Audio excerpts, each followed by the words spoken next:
Hello guys, আজকের thumbnail এবং title থেকে বুঝতেই পারছো যে আমি কি টপিক নিয়ে ভিডিও করব।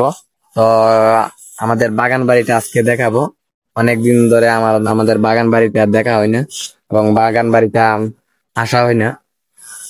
তো আগে আমরা দেখে নিই যে আমাদের হাওয়াটা।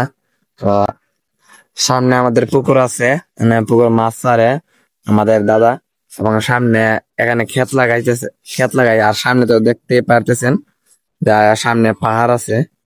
পাহাড়ের সাইডটা অনেক সুন্দর লাগে, দেখতেও ভালো লাগে। তো বিকাল টাইমে আরো ভালো লাগে আমাদের।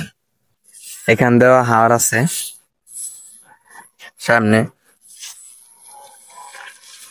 তো আমরা এখন যাব আমাদের বাগান বাড়িতে। তো ভিডিওটা সাথে থাকবেন যেন আপনাদেরকে সবকিছু দেখাইতে পারি। তো আমাদের বাগান বাড়িতে অনেকদিন পরে আসা। তো আমাদের এখানে লেম্বুর জোর।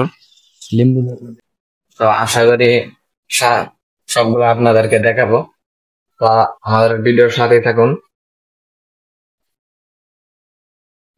এখন আমি বাগানের ভিতরে আছি। এখানে আমি আরো ভিতরে যাইতেছি, ভয় পাইতেছি, অনেকদিন পরে আসলাম এবং সাপ টাপ খাই কিনা। এই যে ভাই, এই যে দেখেন এটা কি।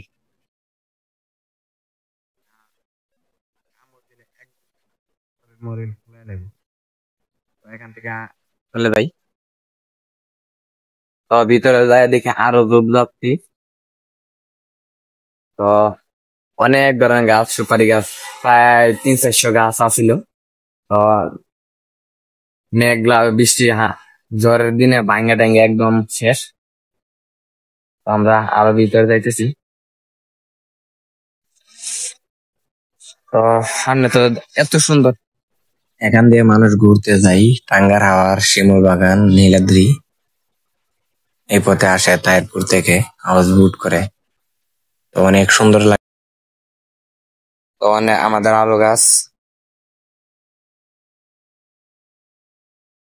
তো এক কথায় আমাদের গ্রাম একটা পানির কাছে, একদম আলাদা ভাবে। তো এটা একদম বেশি একটা ভালো না।